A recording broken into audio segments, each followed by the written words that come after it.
Hello, how you doing?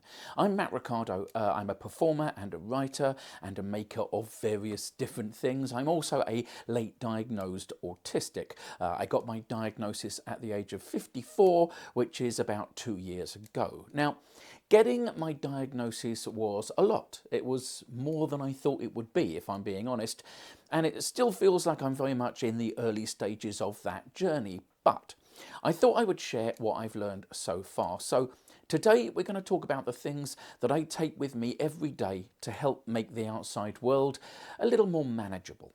So this is my autistic everyday carry. So depending on where I'm going and how long I'm going for, I use one of two bags. If it's a bigger trip or if I'm taking some camera equipment with me, then I'll take this. Camera backpacks are really nice because you can set up the inside so that everything has its right place to live and is safe, and I like the clarity of that. It also makes it easier to know that you haven't forgotten everything, and it's comfortable when you're wearing it too. My other bag is this one. It's just a kind of basic leather shoulder bag that I found on eBay, but I really like it. It's soft, but also feels like it will last a while. Inside it's got two nice rectangular sections, so there's some pleasing organisational discipline in there too. Yes, I said organisational discipline. I really like the way it looks. It makes me feel like some kind of old-fashioned intrepid reporter. So those are the bags. Now let's get to what goes in them, and we'll do the obvious things first. If there's a secret handshake autistic people use to recognise each other, and there isn't a secret handshake because we just instantly know, but if there was, it would be really complicated and we'd all be constantly stressed out about forgetting it. But anyway, the closest thing to it is dark glasses and noise cancelling headphones. Autistic uniform. Sensory overstimulation is a very real and sometimes very disabling and exhausting thing. So the way sunglasses and headphones can let you control how much of the outside world gets in can be a real lifesaver. I sometimes wear prescription glasses, as I am doing now, and I have lenses that darken automatically when they're in sunlight. But I also have a large collection of cheap, cool sunglasses that I get from the internet. None of them cost more than about 20 quid. Headphones are less cheap. After my diagnosis, I splurged on the top-end Sony noise-cancelling headphones, and for about a year they were amazing, really awesome noise cancelling. Often I wasn't even listening to anything, I was just using them to dial down the outside hubbub. But after about a year they started to malfunction more and more, and after Googling them it turned out to be a thing that just seems to happen and that Sony has chosen to just kind of ignore, so that's not ideal. Then I switched to these, which are made by a company called One More. They were considerably cheaper and not bad, but they didn't quite have the level of noise blocking that I needed. And then finally I used the frankly horrifically named Earfun noise cancelling earbuds. They seem to be working pretty well and they're also pretty reasonably priced. Now I found that noise cancelling headphones and earbuds still don't really give me the silence that I crave, so I will freely admit I've gone a little bit overkill. So when I'm on a tour bus and on the train, I wear my Earfun earbuds and then I put these industrial strength ear defenders over the top of them. They cost less than 20 quid on the internet and they're amazing. I cannot hear even myself talk right now. Jealous? So obviously I never wear them out on the streets, but for trains, tour buses, that kind of thing, they really help. I know it's a bit much, but the quiet it gives me means I can focus on reading and writing without the distractions that so easily smear grease on the lens of my thoughts. I'd love to know your recommendations in the comments though. I'm sure you've got better ideas than I have. Okay, that's enough of pretending to be a reporter for The Verge. What's next? Obviously, when I go out, I take my phone. It's always on silent and I never answer phone calls unless it's from my best person. Everyone else, text me. I listen to a lot of podcasts and music. Side note, if you like podcasts, maybe you should give mine a try.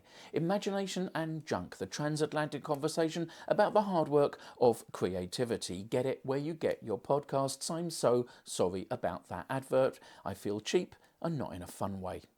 But I don't always want to be listening to something that demands my attention. Sometimes I just want something in the background, soothing to take the edge off. So there's a couple of things that I use for this, and both of them are free. The My Noise app provides ambient soundscapes. There's a bunch of apps that do this. This is the one that I use, seems to work for me. And then, and this is a little odd, I'll admit, there's a podcast called Northwood's Baseball Sleep Radio, which I completely adore. It's a series of fake broadcasts of completely fictitious baseball games, complete with sound effects, commentators, adverts, all totally made up and designed to be as relaxing as possible. It's really silly and really funny, and my favourite thing to fall asleep to in the tour bus after a show. I'll also always have a book with me wherever I go. I'm the son of two librarians. You can't get that part out of me. If headphones lessen the noises, sunglasses lessen the glare, then books can sometimes help take care of the intrusive thoughts. To lose yourself in someone else's words, to let a story envelop you, everything else just falls away. It's a crazy thing. As other people have said, you look at some squiggles on a piece of dead tree and your brain hallucinates whole worlds. Books are a hell of a drug. I'll also probably take a camera with me, probably at least one. I love taking photographs. When I look at the world through a viewfinder, the world becomes so much more manageable, less challenging. With a lens between me and it forces me to think about just the artistic, the aesthetic. In a world that bombards us with a million questions, opinions and demands, that simplification feels like a very healthy luxury. Also, thanks to my epilepsy, my memory has holes in it, so I like taking photos of things and people and places to make sure I don't forget them. One of the most universally practical things I carry has to be my access card. I have invisible disabilities, so my needs aren't immediately obvious. The access card, which you can apply for online, is tangible proof of those disabilities. It's a funny thing. Asking a staff member, for example, to be allowed to go somewhere quiet, or to have time to board a plane safely when you don't have a visually apparent reason, often leads to some very unpleasant conversations, which boil down to you having to somehow prove your discomfort.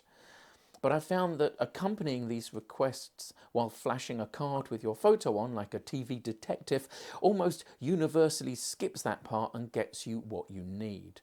I mean, it's very silly that people don't listen to the person until they provide a piece of fairly meaningless but grown-up looking documentation, but there it is.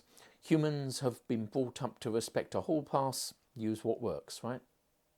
When I'm on tour, I bring my own espresso machine. I know how that makes me sound. But look, I really like routine and my job doesn't have many of them. So if I can have a little ritual of making a nice coffee in my dressing room about an hour before I go on stage, well, that oddly calms me and sets me on the right path to do my job. Coffee doesn't seem to make me feel jittery, but it does somehow make me feel competent and a bit more grown up. It feels like it gently focuses me, and when so much of my professional life involves unexpected changing of plans in the moment, a little gentle focus is very nice to have. So that's pretty much it, at least so far.